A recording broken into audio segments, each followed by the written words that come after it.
Salut à tous et bienvenue dans ce nouvel atelier numérique. Aujourd'hui, on va retracer en 10 minutes l'essentiel à connaître sur CapCut Mobile. Et si vous souhaitez aller encore plus loin, n'oubliez pas de vous abonner et de consulter les liens de formation disponibles dans la description. Ils sont conçus pour vous accompagner dans votre progression. Alors, installez-vous bien, on commence tout de suite. Alors, on est sur CapCut pour mobile et voici donc l'interface d'accueil. Qu'est-ce qu'on a?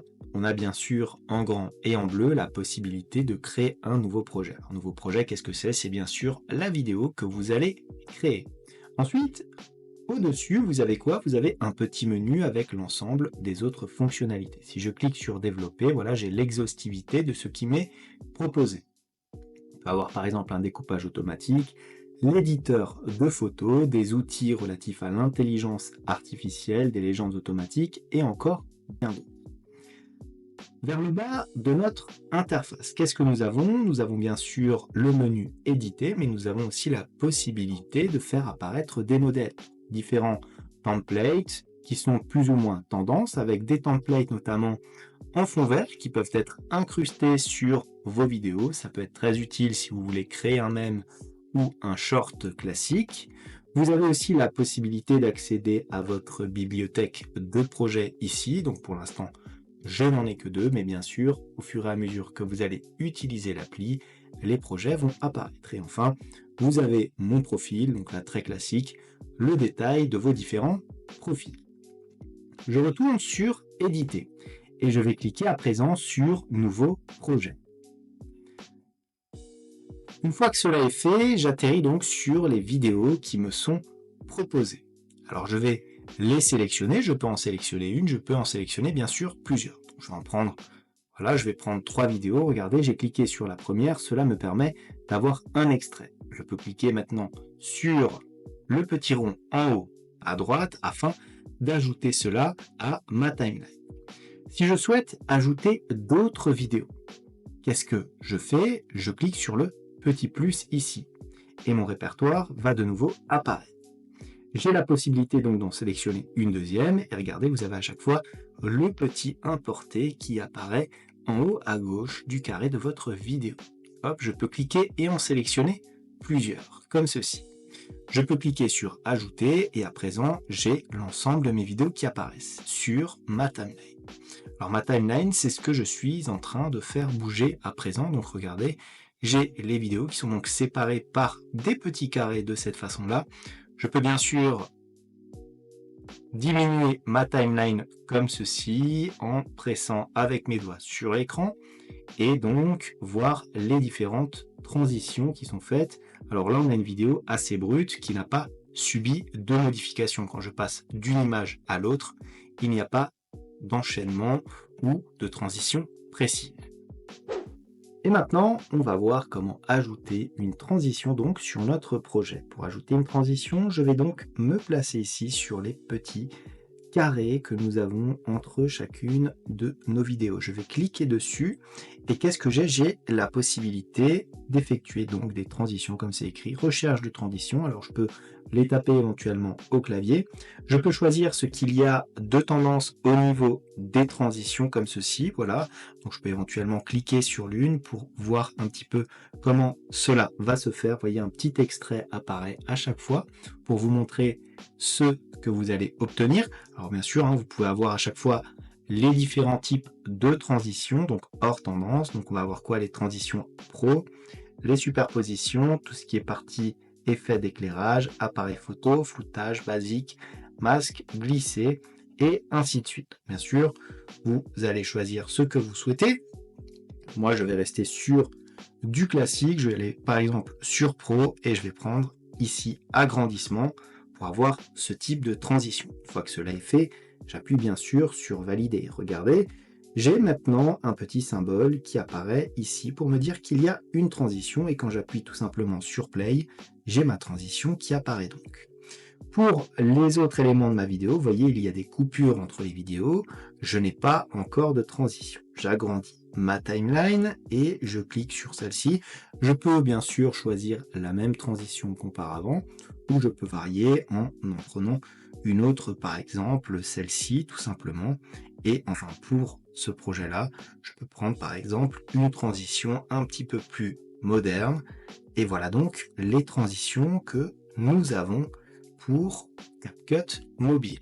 Et maintenant, nous allons voir comment ajouter des éléments de texte à vos projets vidéo. Donc, on va se placer tout simplement sur notre timeline, donc classiquement, et je vais cliquer, vous l'avez deviné, tout en bas où il y a marqué ajouter du texte. Je tape dessus et qu'est-ce que j'ai? J'ai l'élément de texte qui apparaît ici. Alors je sélectionne le texte, je tape plutôt le texte que je souhaite donc mettre dans ma vidéo. Là c'est le début, donc on va mettre tout simplement bonjour. Et je peux éventuellement faire varier les différents styles. Par exemple, ici je clique sur police d'écriture et regardez, j'ai les différentes polices qui me sont proposées. Bien entendu, lorsque je sélectionne la police, elle va s'appliquer bien sûr à mon élément de texte. J'ai la possibilité de faire varier les styles, donc voilà, tout simplement, on a les styles classiques, on peut rajouter éventuellement une couleur un petit peu plus vive ou rester sur des tons relativement classiques. Bien sûr, si je veux faire varier la taille de mon texte, alors soit je me place sur l'élément taille comme ceci et je le fais varier de façon uniforme, soit je vais sur l'écran et de façon tactile, je le fais varier.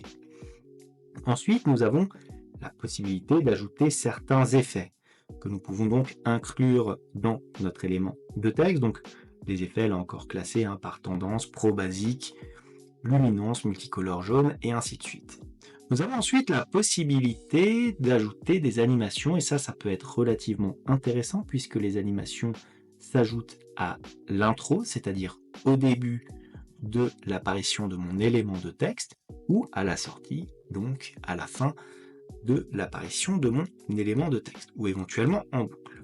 Donc par exemple, à l'intro, qu'est-ce que je vais avoir? Si je prends par exemple l'effet en curseur, donc le premier qui m'est proposé, je vais avoir ça. Donc c'est ce qui va s'appliquer à l'intro de ma vidéo.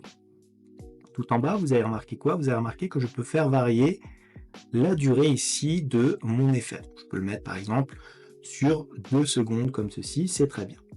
Maintenant que nous avons ajouté un effet à l'intro de notre élément de texte, on peut ajouter aussi un effet à sa sortie. Donc de la même manière, je vais rajouter par exemple le curseur qui cette fois-ci donc fera disparaître mon élément de texte de cette façon-là. Là encore, nous pouvons faire varier la durée de cet élément-là. Une fois que cela est fait, nous pouvons, et de façon un petit peu plus marginale, ajouter des bulles, donc des éléments graphiques. Regardez, par exemple, si je les sélectionne, un petit peu plus relatives, par exemple à la bande dessinée, ce genre de choses que vous pouvez mettre sur vos vidéos. Mais je vais rester sur l'animation classique.